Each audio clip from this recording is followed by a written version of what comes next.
and welcome everybody to this webinar to mark the Black Breastfeeding Week 2024. This webinar has been organized by Humber Teaching NHS Foundation Trust, its riding of Yorkshire Council Children's, and myself. So the title of this webinar is We Are Listening, but there's a big question around the who are we? The we here is everybody who is not Black or everybody who hasn't really understood Black bodies or how to support Black mothers with breastfeeding. So actually, although we might have some Black mothers, we will still need to be learning as well, especially if we're dealing with parents on a day-to-day basis. So I am Dr. Ernestine Gheyoh Ndzi, and I am the Associate Dean for Law and Police Studies at York St. John University. Now, there's always a quite big question about how did I get into this space. I do research in this space because predominantly coming from a law background, there isn't a national policy or legislation on breastfeeding, and I am keen to push that agenda. So today we joined by Ola. I did not check with Ola how to say her surname properly. So when I give Ola the floor, she will say it for us. I don't want to say it wrong. Forgive me, Ola. Ola is a midwifery lecturer at the University of Hull. And Ola is also one of the UK UNICEF Baby Friendly Initiative leads for the University of Hull midwifery programs.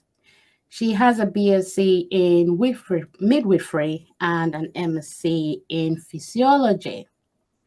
We also have Lorna Tranmer here. Lorna, if I've said your surname wrong, again, that's another one I apologize for. Lorna has been a family coordinator within the East Riding Children's Centers for 18 years. One of her many roles is an infant feeding champion. Lorna takes great pride in this role, knowing that the support she offers, no matter how big or small, can be invaluable to mothers' feeding journey. Lorna has 3 teenage children who were all breastfed. However, each journey was extremely different. I agree with you, Lorna. I've got 2, they were all breastfed, and my journey was completely different with the 2. So Lorna, being an educated young mom to an educated, should know what she was doing or what she thought she would know what she would be doing as a mom until she didn't have it. So Lorna has come to understand over the years that being a new parent, regardless of age, ethnicity, knowledge, or status, that feeding for some can come with challenges. And this is why Lorna is here with us today to share not just her personal experiences, but also professional experiences, which will help in understanding Black bodies and how to support breastfeeding, Black breastfeeding mothers. So thank you, everybody, for joining us. Now, Lorna, Ola, and myself, we're going to have a great discussion, but mainly really talking about Black bodies, talking about some personal experiences as well, and just highlighting what is not commonly known. May I put that commonly in quote? What is not commonly known, and how Black mothers can be better supported. So welcome to Lorna and Ola, and to everybody else joining us today. So if I can go to Lorna first, please. Lorna, you've got 3 great kids that you breastfed.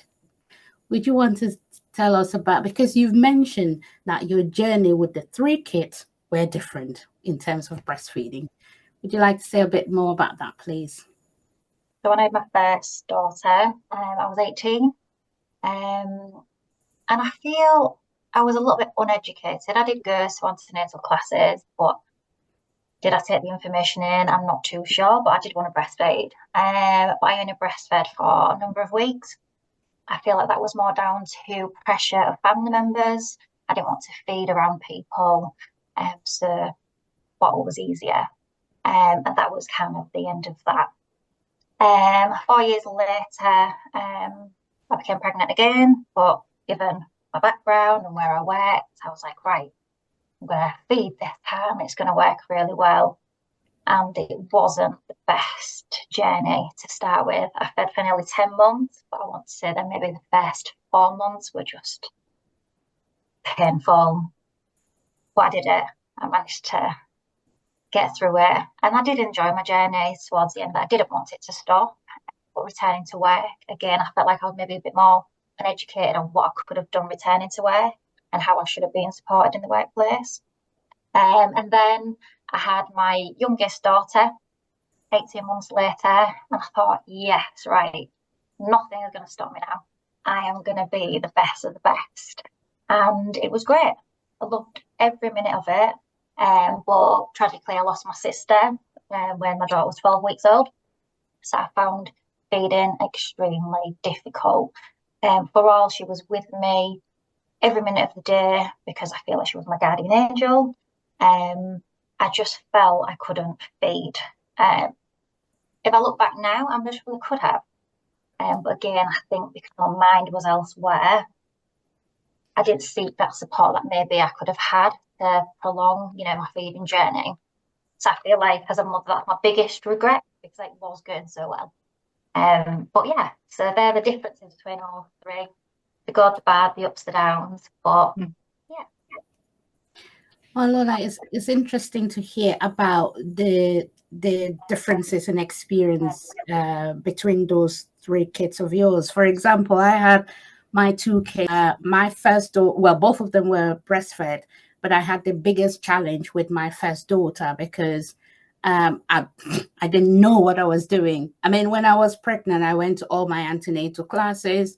There was never a discussion around feeding or anything.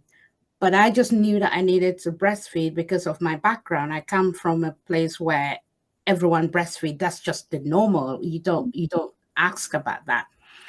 But because I had first of all, a tragic birth, the health professionals were trying to stop me from breastfeeding they said so they could give me a stronger painkiller so I could heal. I did not want to do that. I wanted to carry on breastfeeding, but it was so painful. I mean, the pain from breastfeeding my daughter was almost more than the pain from the wound from my operation. That was also really another problem. But listening to you about family pressures, whilst I didn't have family pressure, but it was kind of there because I stopped to breastfeeding because I'm thinking, I've never seen anybody in my culture, in my family, formula feed. And all this talk about formula, just give the child a formula and we will give you X, Y, and Z to get you better, was the one conversation that really depressed me and I did not want to hear. Yeah. And my breast was bleeding. It was all over the place. Everything was all over the place. And it was really, really depressing.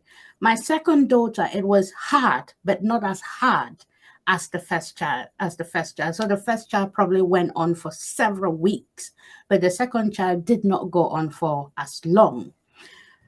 But just picking on your point about support, Lorna, I didn't have any support. I just didn't have the support, whether the baby was latching well or not latching well, what was actually going on with my breast, I had no idea. Now, whilst I don't think that my experience is kind of maybe particular to Black bodies, but I just want to hear, maybe Ola, come to you more from a professional background because you are a lecturer in midwifery. And when you give birth, like my first traumatic months, I was seeing midwives a lot. I was mostly with midwives anyways. So from a professional background, what do you cover your teaching? So what do you cover? What is it that our midwives are kind of equipped to do? So thank you for sharing your experiences, and it's hard to hear, it's hard to listen to your experiences because from being a midwife and being a midwifery lecturer, you would hope that people get support in their most vulnerable times. So with our approach with student midwives is that what we want them to understand the value of breastfeeding, that it's important, that it isn't just a lifestyle choice. It isn't just a consumer issue. It's not just, it's not just, oh, well, I'll have my Samsung or my iPhone. It's a fundamental public health issue, but that it's a relational issue. So UNICEF UK, BFI, it's not just about providing nutrients and fluid to your baby. It's about the relationships that you're building with your baby. And we should be modeling the best infant feeding practices based on the physiological feeding of the baby, that your body is prepared to do this, and it's for you and for your baby or babies, because some have more than one at a time. So, but we try to look at that relational aspect of lactation and breastfeeding, and look at it as and see the importance of the mother's feeding experiences. That it's not just seeing it as, well, there's always formula, or formula is just as good, so what's the big deal? We try to take away from that perception that's out there. Our students come from a range of different backgrounds. They've got a range. Some of them are mothers themselves. Some of them are completely naive. They've never been pregnant or never breastfed, and were got on fine, had their own babies and didn't do it. So we're trying to sort of get them to think, well, look wider than that. We also do look at cultural aspects of infant feeding, but I'm challenged actually to think maybe not enough, because we talk to students about their own experiences. What did you see your mother doing? What did you see your sisters doing? What about your friends? That sort of thing, to get them to think about that. But maybe we need to be broader in thinking about, okay, how can we be culturally competent in the support of the women that we're caring for, and having a bit more knowledge about what some of the barriers might be. Sorry, I don't know if I'm answering your question, Ernestine. No, absolutely. But one of the things I know that over the years, some of my colleagues have made assumptions about Black breastfeeding. So I've had people say to me that, oh, African women, they all breastfeed and they don't have problems. They get on with it. And I thought, well, I'm from an African ethnicity. I've had people close to me in my family, friends, women I've cared for, and I've seen their infant feeding experiences in the hospital and in the community. And it isn't just that all of them breastfeed. And in fact, there are cultural differences, there are different expectations, but actually sometimes people, as if you're moving from a different culture, you're living in a predominant culture that isn't your own, then you can adopt the same culture. You can sort of adopt some of that culture as well. And so we can't assume that what people did or what previous generations of the family did, they will do. And also there's other issues like different social class, different expectations. And my family experience is that in the generations of my parents, that it was very popular to formula feed, because that's what the Westerners did. And if you were educated, if you had money, then you'd do what the Western people did. You did what, because that was seen as a good thing. And although there was other people who had values of, no, I'm going to give birth naturally and I'm going to breastfeed, but it was mixed. So it's not making assumptions about where people are coming from, and not, as health professionals, we mustn't assume things about the people in our care. And we might make a prejudgment, oh, that person's motivated, that person's not so motivated. So Lorna, if you were a young mum of 18 or something like that, it's a temptation to think, oh, she's a teenager, she's not that bothered. And that's a wrong assumption. And we shouldn't, we need to be promoting health equally and being as motivated for, regardless of what our preconceptions might be, we should be as motivated in health promotion and breastfeeding and lactation support with every group of women in our care. Sorry, rambling.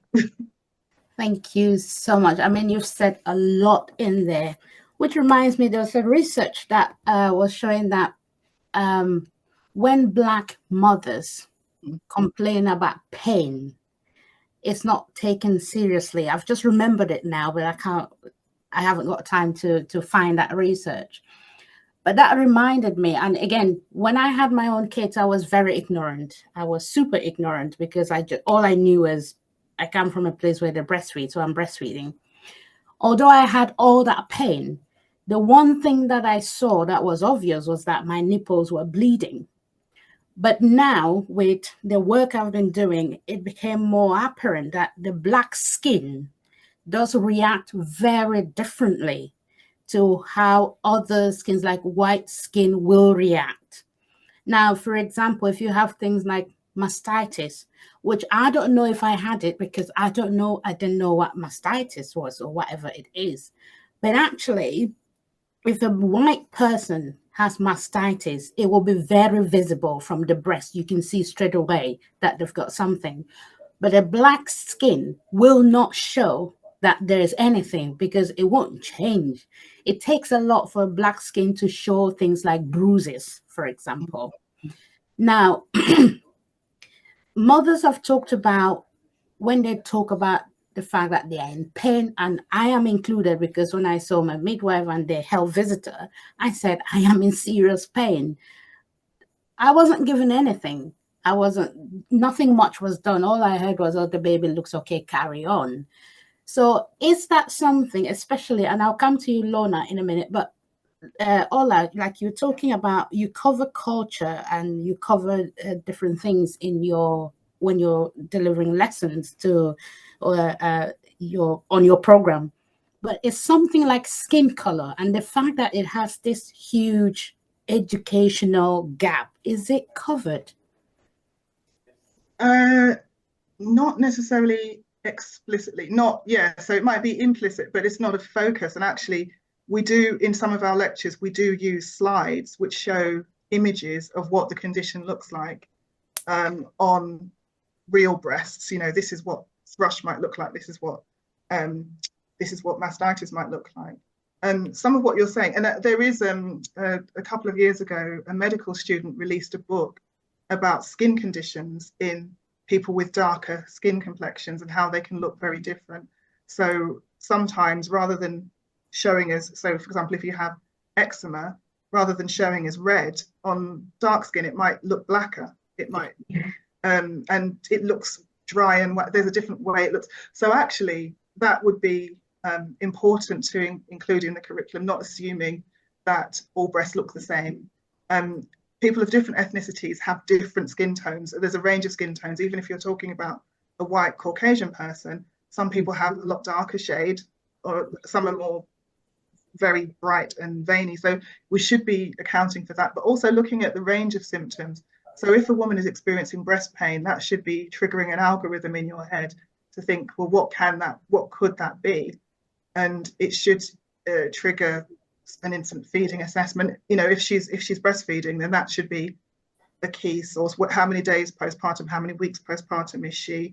So it's about doing a full history taking and taking a detail and doing a clinical assessment. So you might not be able to see inflammation, but you can feel inflammation.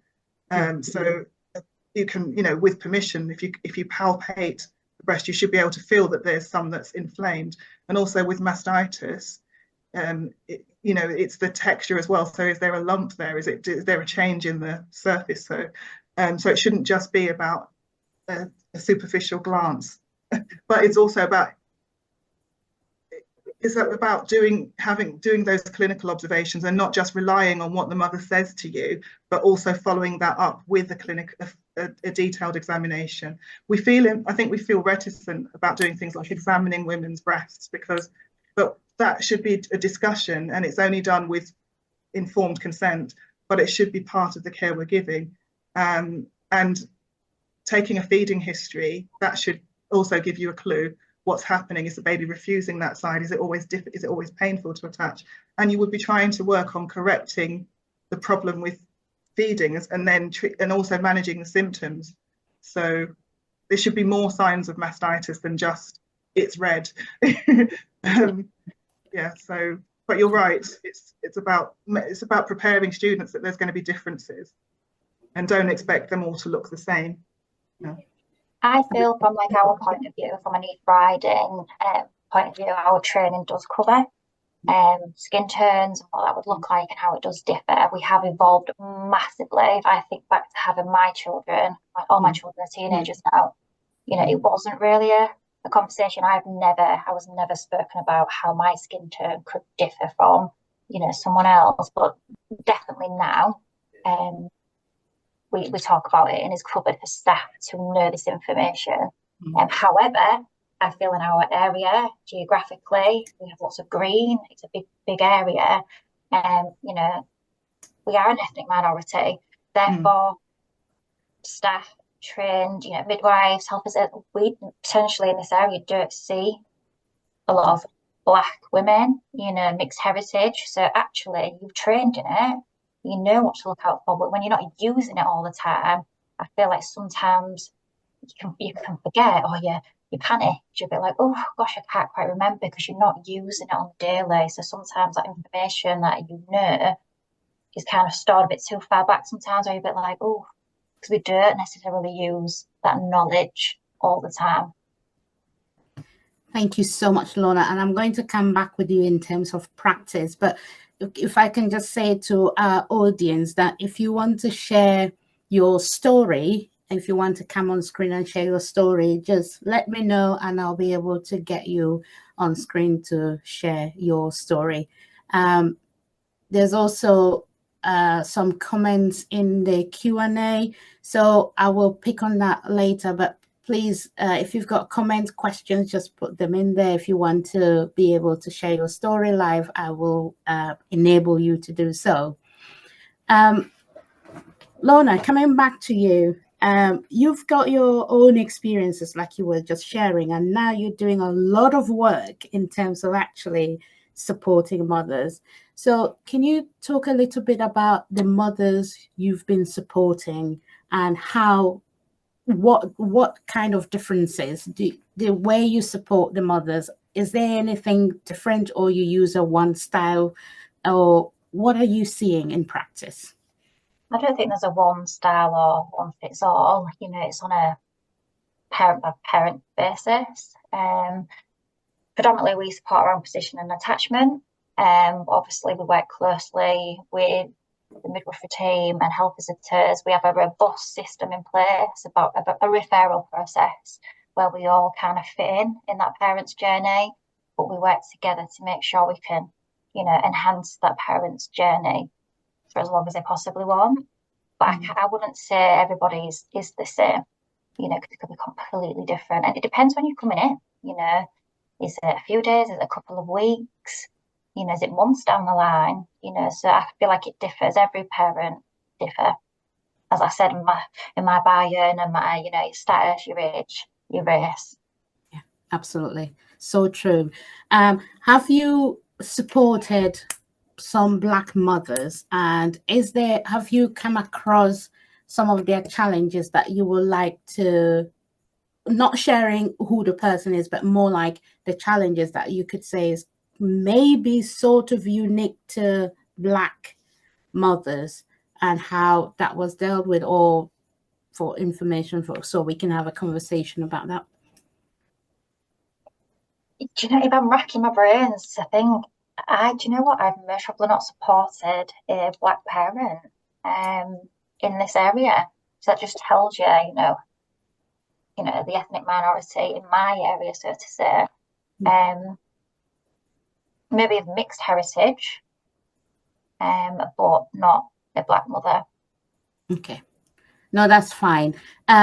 Ola, when you were talking, you mentioned, unless I'm quoting you wrong, but you mentioned supporting Black mothers. Am I correct? Is there, yes. Would you be able to share some of the, it depends on what they were, but would you be able to share some of the challenges and probably how you went about supporting them with that, please?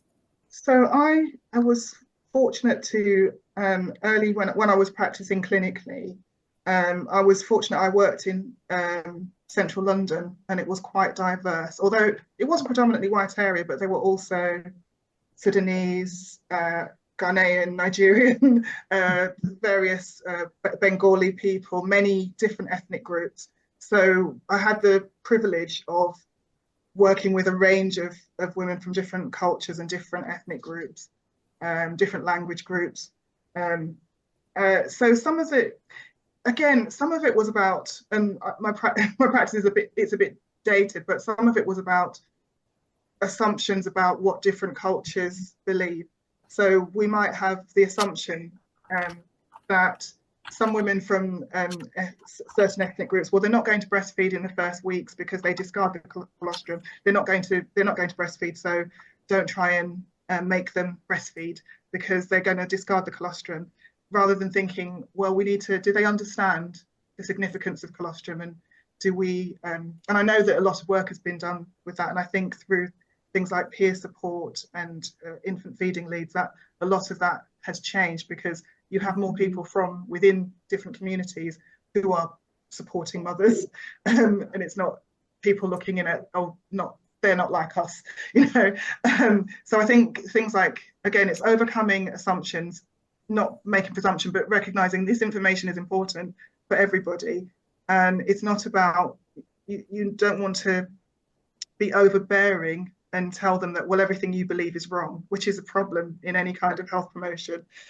But to explain what the benefits are, because it simply may not know and may not have been told. But some of the things I experienced, so I supported some, yeah, as I say, probably mostly mothers from West African and Caribbean backgrounds, but also, as I said, we had Sudanese moms and different sort of ethnic groups. So I've experienced a thing where you offer support to women. If they've given birth in hospital, you offer them support in hospital, then we would visit them in the community, and they would be discharged from hospital fully breastfeeding.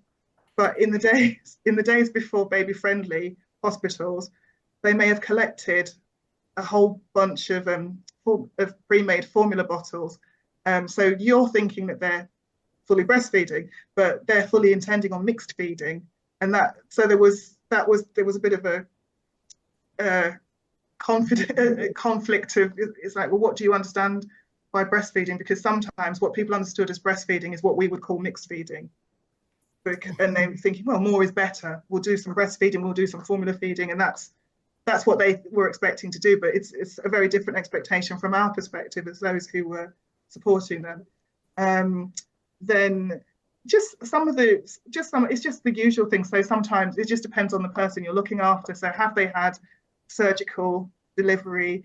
What sort of support are they given in that first few days? Like you explained, when you were post-operative and you were in a lot of pain, and then it was more pain to breastfeed. Not assuming that because a woman is post-surgery or in pain that you can't support her with breastfeeding, but it's about offering her pain relief. And you're correct, there is evidence to show that Black mothers are often, even by health professionals who are also from ethnic minorities, there's some kind of assumption that they don't experience pain in the same way as other mothers, and we don't know where that really comes from, but it's just to believe in women, if you want a woman to have a good breastfeeding experience. So my involvement would be trying to get them up. So are they comfortable? Are they pain-free? Are they well positioned? So trying to set them up for a good experience. And sometimes there are other barriers. So it depends on is English the first language. And I think maybe some of the women who have less favourable experiences, but may not be communicating those experiences, or may not don't speak English as a first language. I looked after a woman who was an asylum seeker from she was from a part of Africa, it doesn't matter which point, but she was an asylum seeker who didn't speak good English, and she was alone in a council accommodation at the time. This is some years ago, before the rules were changed. And I looked at her medical history. She'd transferred in from a different hospital, so she delivered out of the area, but she was living in our area.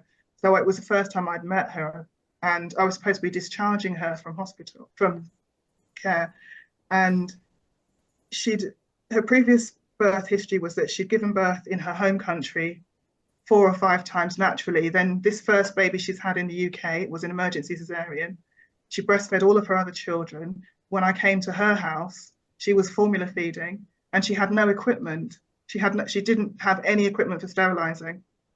And so she was just using tap water to make up feeds. And I remember reflecting and thinking, why is this woman should have been prioritized for support with breastfeeding, because she's so vulnerable. It would have been so good for her. Why isn't she breastfeeding? Because this is now a health and safety issue for this baby might not survive because and she doesn't understand. She can't read the bottles. She doesn't have anything because she was, she had no support. So what I'm saying is there's a range. It's not always the same thing. Or I've experienced sometimes parents prioritizing the child they've already got.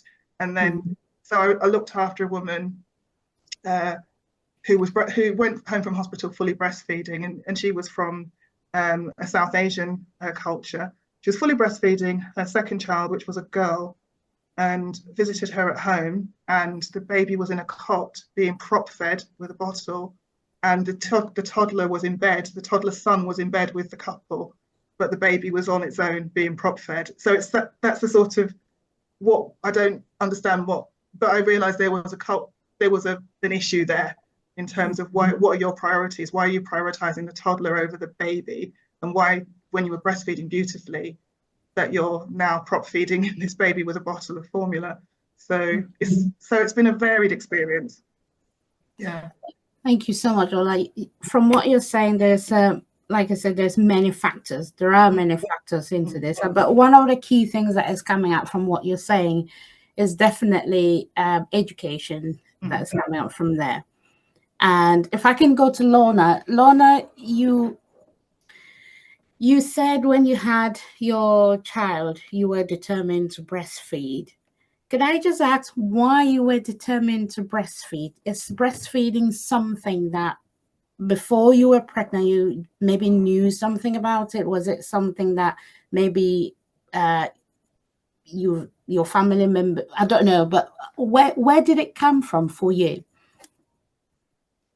Well, my mum breastfed me and my siblings, and again had different experiences. And granted, my mum's white, so I'm of mixed heritage. So I had kind of birth.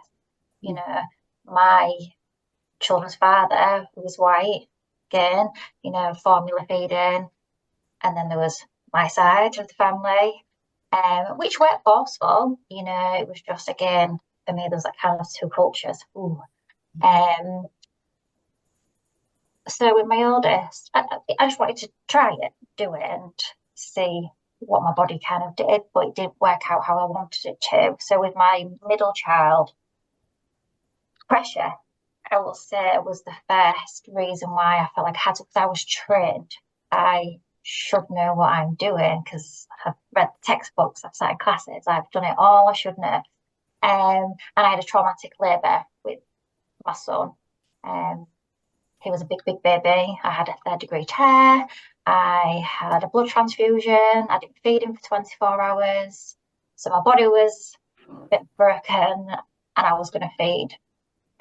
So it was just more pressure, I think, initially, that kept me going, that I can't do this anymore. This is my last feed. Oh no, I'm going to feed again. I'll give it one more go. I've got to do this. And that's kind of the mindset I had with my son. As with my youngest, it just seemed a little bit more natural. It flowed better. It was just, everything seemed right this time.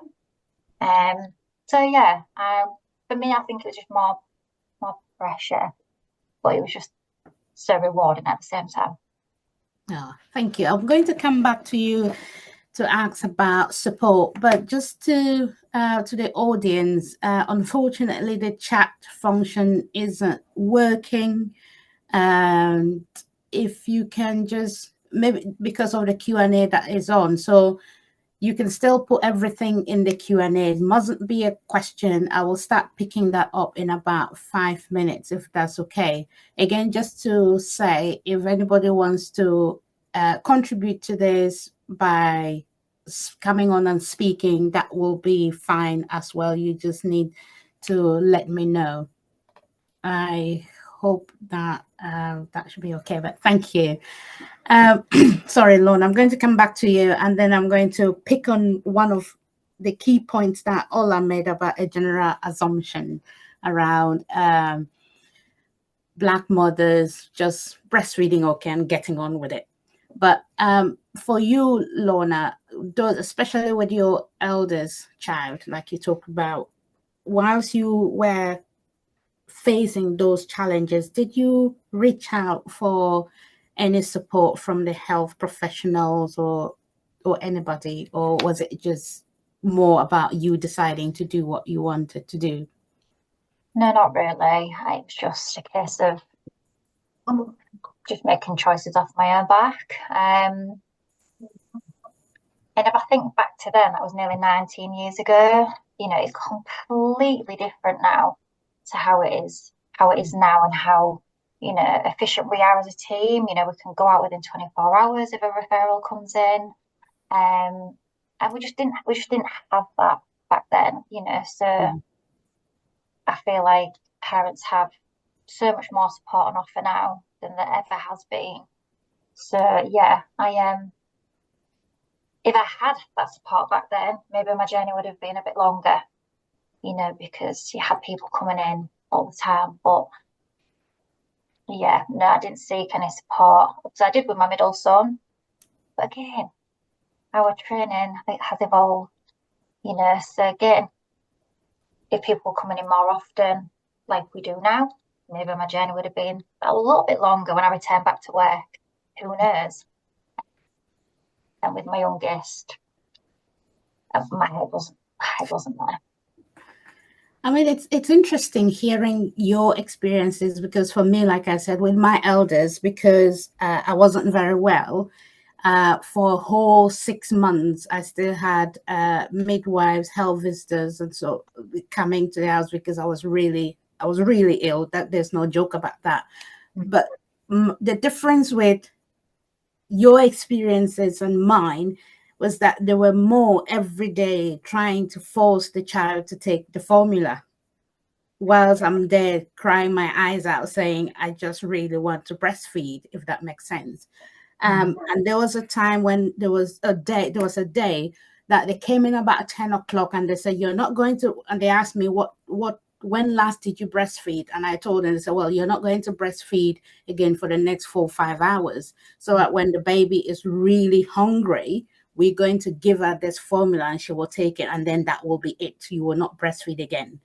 And they actually literally stayed with me for all that time. And I was lucky because when it came to that time, my daughter cried and cried and cried and cried and refused the formula and fell asleep. And they said to me, here, you can have her. We can't. We've done our best. She's not taking it. So you just kind of like, just be prepared to be ill for longer, because we are not going to give you the strong painkillers to help you recover, because it will affect the baby through the breast milk. So your experience and mine is very different. If you had the support, it would have helped you. But I had the people with me for the 6 months, but it was a very different kind of conversations. And that leads me to what Ola said earlier, when you were talking about people say, oh, Black people, they just get on with it. They don't have challenges. I think that is a massive assumption that is very dangerous, because we all face challenges. And speaking to more Black mothers, you will know that the challenges are there. Why is it that there is that assumption? Is it because maybe, I don't know, why is that assumption there? Is it because we don't, if I take from my own experiences, I really didn't speak up much, because when they said, you're going to do this, and I said, no, I can't, I didn't have that voice to push it. I was just lucky my daughter refused the formula. So that's very different, although I was in real pain, saying I'm in so much pain. But where is this assumption coming from, and how can we start to ensure that we sort of dismantle this assumption, which will clearly lead to people not being supported, because there'll be a lot of assumption, oh, you're all right, so if you're complaining of pain, why, you should just be getting on with it. I think some of that could be from within the culture of respect. So in certain cultures, deference towards people in authority, like health professionals, or a doctor says it, or if somebody said this is what I should do. And it's not unique to Black mothers. It's not unique to Black parents. But I think if you've been taught to trust authority and that not to make a fuss, this is not how we don't make, then that might have. And also, you're a vulnerable new mother, but with all of those things in mind, you might think, okay, if it's what's for the best, you might be more accepting. Or, just listening to some mothers' stories, some Black mothers already come with a perception that there's going to be a problem or a barrier between them and health professionals. So they may not want to engage with the health professionals either. So they'd rather listen. And again, this is not only to Black, but if you listen to people who you trust, who might be your family, your community, but so you're not necessarily going to engage with them. It's like, because they're not going to help me, so I'm going to engage with people who will. So, but the assumption, I think it's the idea that sometimes it's just outdated and wrong perceptions about different cultures, that, oh, in this country we formula feed, we're technologically advanced, and we have choices and we're liberated, not understanding that in other parts of the world that there's technological advancements, and they're just as influenced by marketing and by trends. They're not people who are living in very remote areas without any other source of food. There's a wrong understanding of what the other culture, what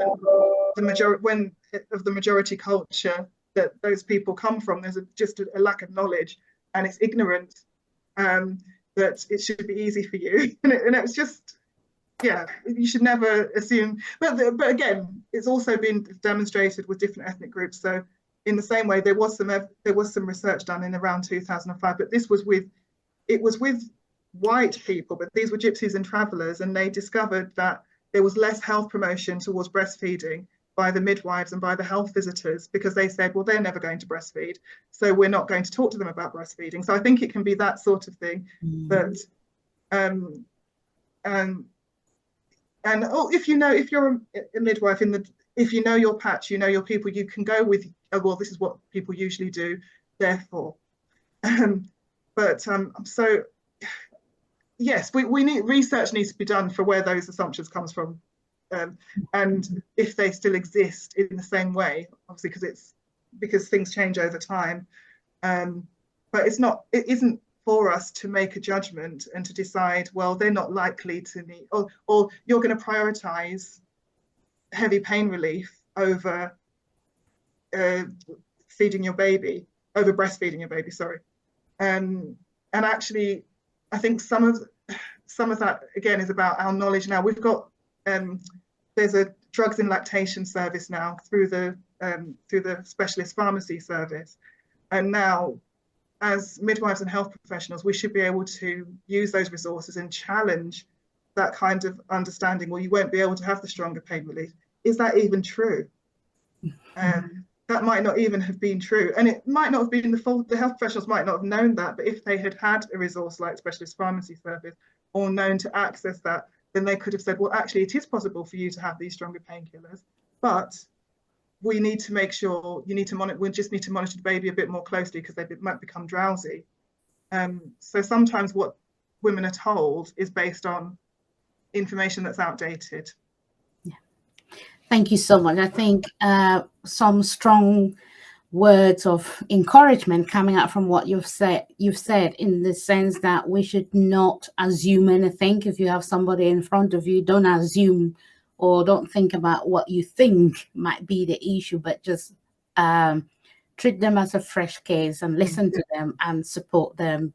As also you talked about mothers who might be coming with already some kind of biasness, knowing that I don't trust you, you're not going to help me. So there is a two-way traffic kind of messages there. So the mothers need to be able to trust the professionals and be able to have those meaningful conversations, as well as the professionals need to not have any assumptions, but treat the mothers they have in front of them using evidence-based knowledge. Thank you. I'm just going to quickly look at the Q&A.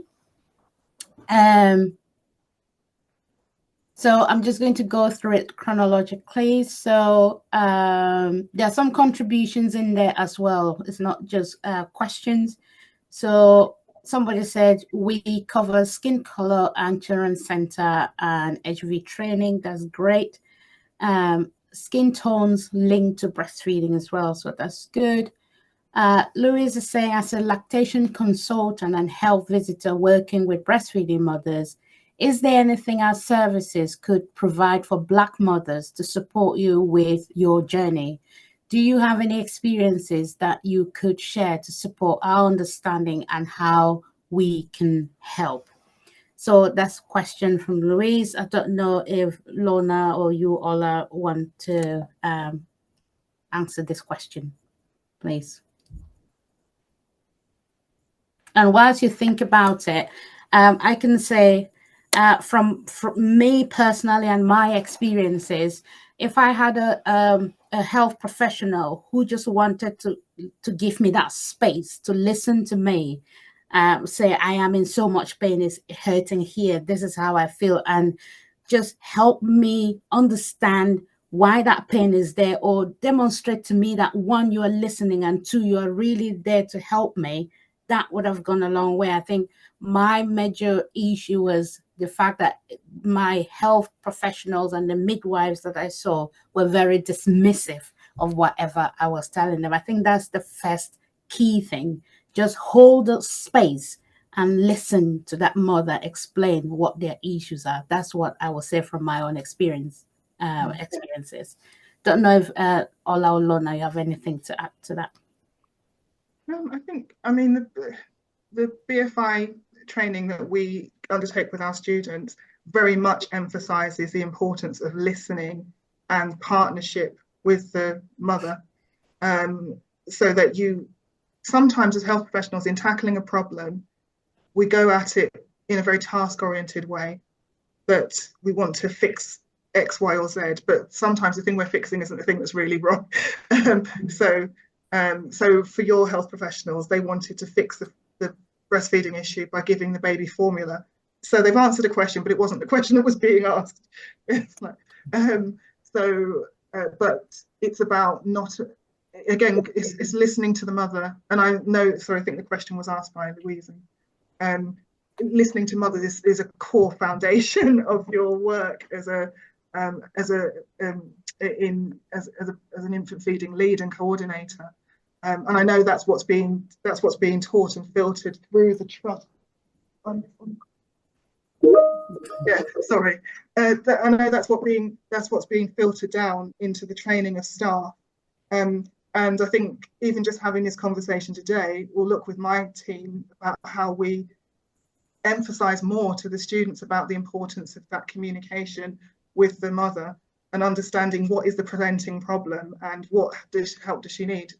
And sometimes it's just to be heard. And if they understand what the problem is, then you're better able to solve it together. So I think the aspect of listening is a lot better, but also just understand, I think this idea of taking away any preconceived ideas and treating each woman, that's just having that sort of personalized care and individualized care is important. But you've just reiterated how important that is. Thank you so much. Thank you. There's another one in there. I am really, from Jennifer, it says, I'm really interested in the description of the impact of grief on a breastfeeding journey. I have long felt that emotional resources are a vital and ignored element, and I wonder if the concomitants of being Black in our society, in bracket, economics, support health professional relationships are yet another drain on those if all does not go smoothly. Now we'll pick up on this question. We just realized that we've lost Lorna. It might be down to technology, but technology does what it wants to do when it wants to do it. But Jennifer, if I can just start with what trying to answer or trying to contribute to this. I think from my personal experiences as well, this has a lot to do because at the time that I had my first daughter in particular, I was in the country as a student and I was on a student visa and I was doing I was just finishing my master's before I started my PhD. Now, as an international student, finances was always a real problem because having to pay the God knows how many thousands for my fees, and you were not eligible for anything in the country as a student. So it had a lot of strain on me. Now, one of the key things, even when I was just pregnant, I was about 36 weeks pregnant when I got a call from NHS. Somebody called me from the NHS and saying they want to check if I was eligible to give birth in the country without paying for the resources that the NHS will need to use. And one of the key things she said to me was, well, you were given a visa to come and study. You were not given a visa to come and have babies. That broke me down into pieces because I was thinking, just because I am here to study doesn't mean my entire life should come to a standstill. So that was that immediately gave me a different perceptions about the health professionals. Going back to what Ola was saying, it meant I had no trust because I was still pregnant and they're telling me I didn't come to this country to give birth.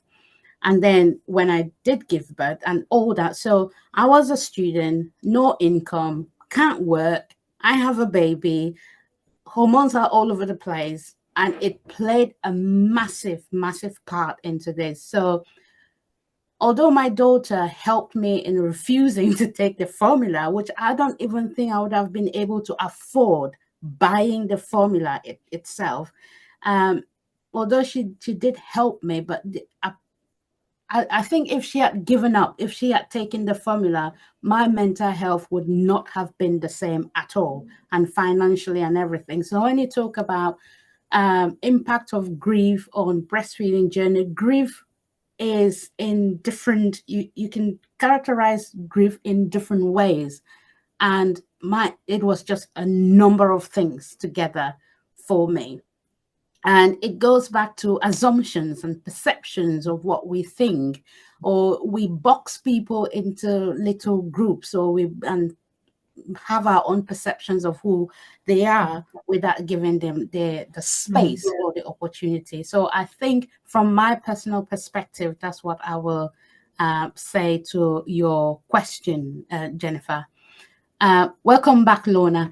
So I don't know if we're answering Jennifer's question that is in the Q&A. So I don't know if Ola or Lorna, you have anything to add to that or not.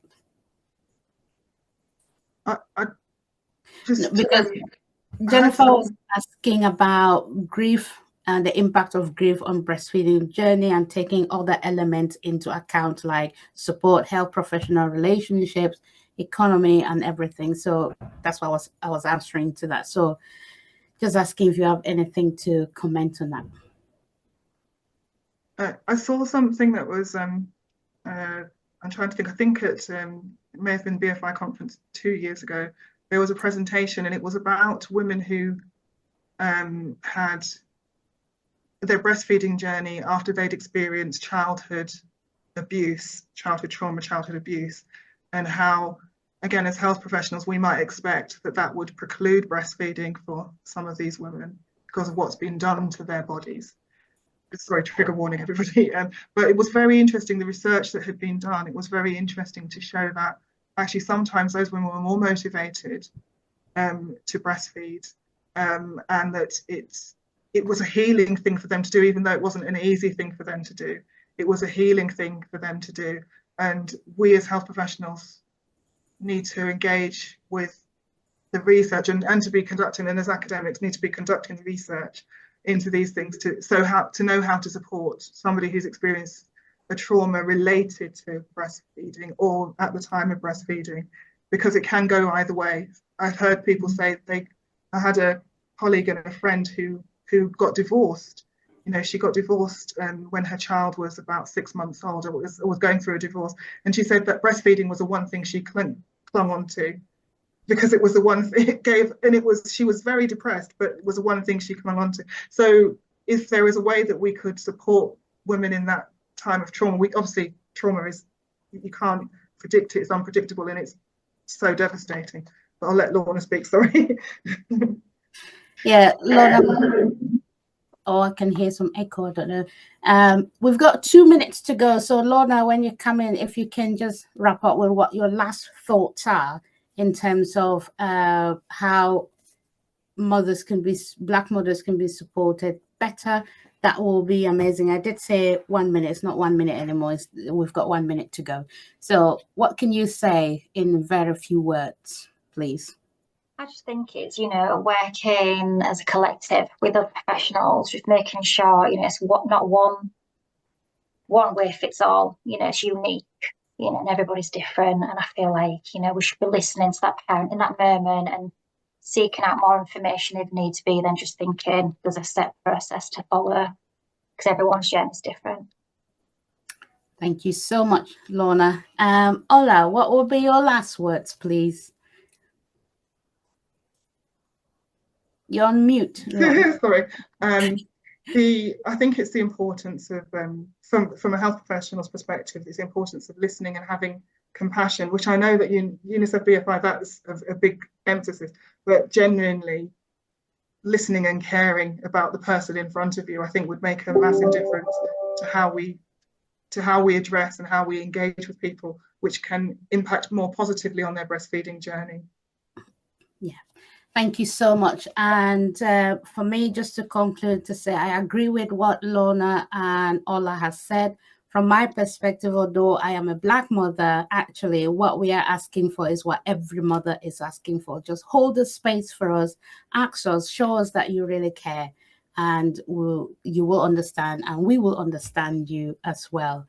Thank you so much to everybody who's joined us, and thank you so much to Lorna and Ola for your time and for the rich discussion. I think it's always good to have this kind of conversations.